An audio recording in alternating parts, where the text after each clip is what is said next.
All right, so we're gonna hop into a video right now about opposite gender best friends, and today I have my beautiful girlfriend with me, Sabrina, and for the first time on video. And the reason why I've got her here on the video with me today is because we actually are super fucking qualified to talk about like opposite gender best friends because we each have one, and we each had our best friend for about a year or so prior to us actually meeting. So we had time to bond with these people over time and have authentic, genuine friendships with our own best friends. And that's something that, as we were coming together, it wasn't this huge hurdle where we had to like get like okay with it. We didn't have to like. It wasn't super fucking weird because we each had the other thing for ourselves. So it was easy to kind of see the similarities between what we had, and what the other person had or whatever. But the reason why this is a topic is because if you haven't had that, and then maybe the person that you start to date or the person that you're with has that already, you have to get secure with it, right? You don't want to be the person that's like, holding up the fucking like looking glass to that situation and coming off as insecure or whatever. So we're gonna talk about that today. So I have a best friend Stephanie, and she has a best friend Derek, and like I said, we each have known these people for about a year prior to ever getting together, and it's really interesting because so in my case, I met Stephanie off Bumble, and we went on a couple dates, and then it just totally shifted gears into friendship, and it's been a friendship really for like the last year or like at least 9 months or plus. Yeah. Whereas Derek and I, it was like that slight interest, but it was never pursued as far as any kind of like official romantic thing because it was established pretty quickly that we were not gonna work things long Right. term. Yeah, and it's so Different, very very different values on that front. yeah, it's so unique. Like her situation is so unique because you know um, there, there was some interest there and a lot of like connection and stuff, but it's just not a typical situation. Like when you get into the dynamics of what you guys have going on, it's like just so different than probably anybody else would ever experience, out in the world. Whereas like with Stephanie and I, it was like this direct, like romantic interest from the beginning, and then it just was like a conflict of, Value. yeah, and then shifted. But the connection was strong. So it's like out in the dating world. Okay, so I'm 38, she's 28. Out in the dating Great world, robber. yeah, I know, right? I mean, you meet as a single adult, right? So not everybody's in these shoes. Like a lot of people, get married early, and then that's it. They don't have the exploration of the world, from the dating lens. They don't have to. They don't have to. Maybe they should. I don't know. No, I've known a couple relationships that were high school sweethearts that are still fucking crushing it. But Yeah, that's fucking amazing. Yeah. Super rare. yeah. Not everybody gets that awesome thing though. Yeah. So when you get put in this situation that you probably didn't expect, because nobody gets married, thinking that something's gonna go wrong, then you meet really fucking amazing people, and it's funny that you can meet really amazing people and want to, have a relationship with these people, but then, not pursue something romantically, So in my case, I went on 2 dates with Stephanie, and from there, like we figured out, what the real dynamic was going to be, and there was actually like a point of contention where, like we were in this like little mini fight, and it came to a head that like the resolution is like, hey, I don't want to lose you from my life. Like you're a really fucking amazing person, and that's where the friendship started. So it's I guess yeah. So I guess what I wanted to say was like, this whole video is like super situational because like what we were talking about earlier. If you're already in a relationship, and you don't have that opposite gender best friend, like chances are that you get that are going to be slim, right? Yeah, because of the amount of time and effort and the intensity and everything like that comes with, developing these new close friendships type of thing. Like, especially, that can be a little weary when it's developed after, if it's, with somebody of the opposite gender. So, okay, so let me unpack this. So like your friendship came out of like a relationship that was going bad, right? Where there wasn't a we were having our issues. Like, I was trying to talk him into marriage counseling, and he like wasn't down for all that. Yeah. So we were sort of like on this border where I was telling him I wasn't sure if we were going to be staying together. And that is about the time period that I met. Actually, it's so funny because the day that I met my best friend, we were at a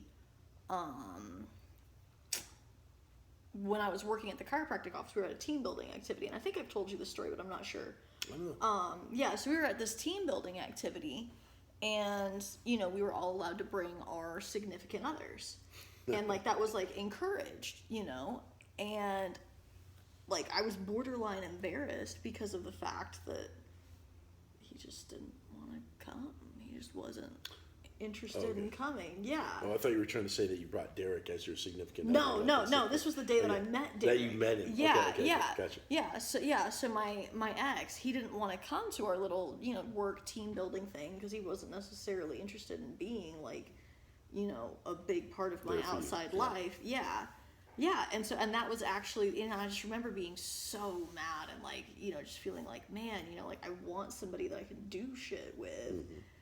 And that was the day that I met my best friend. And like, honestly, I like had Patrick been there, I'm honestly not sure. Oh, because it's at the place that Derek owned. Yeah, right? Yeah, gotcha. It was at his business. Yeah, who knows? Everything could have been different, right? Yeah, like it goes to show you, like, yeah. So yours developed out of this disconnect, right?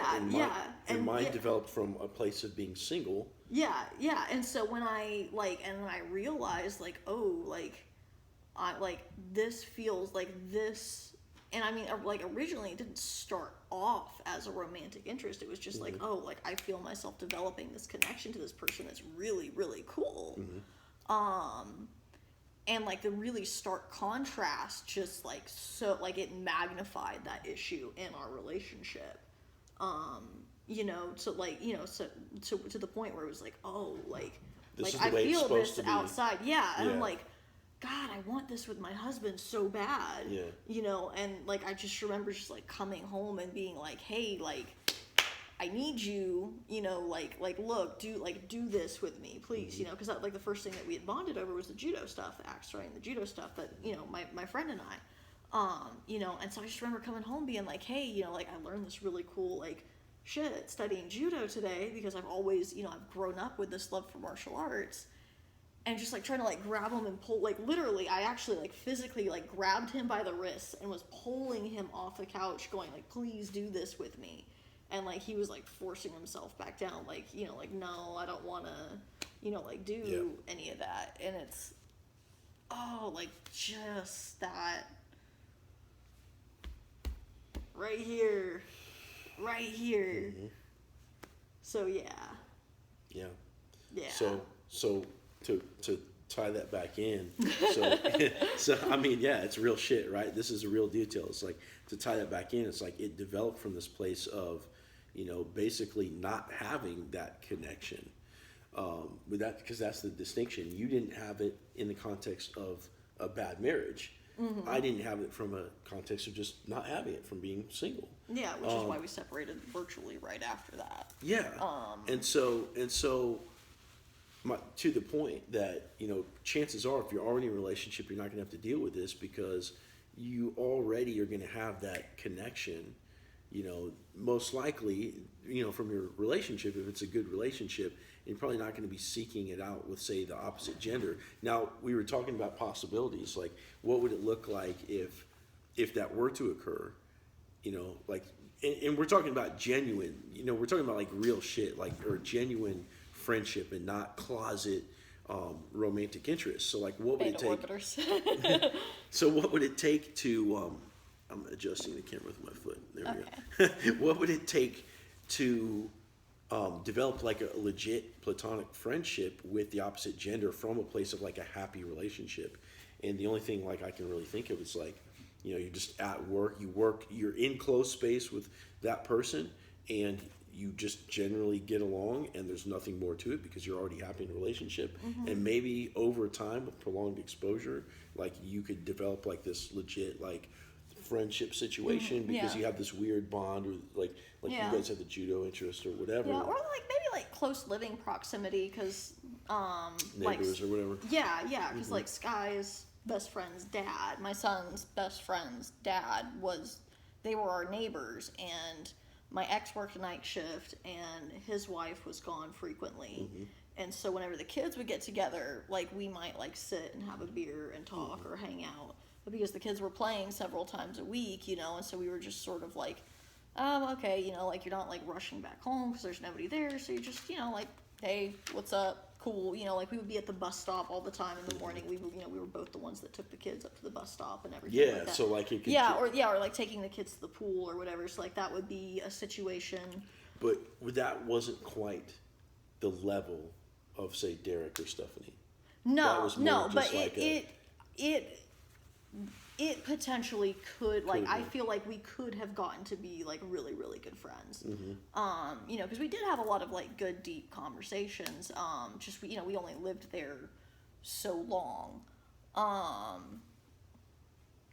And then I guess also like your significant other's good friends, because I think back to like there was one particular time that a significant other I had, one of his closest friends and I actually wound up being like really good friends for years, after that, like even past when their friendship dissolved. Yeah. Oh yeah. It makes sense because it's safe because they're already in the circle. Yeah. Right. And there's that common interest there because you're a significant other, and then you get to know them better, probably from just all hanging out together, whatever.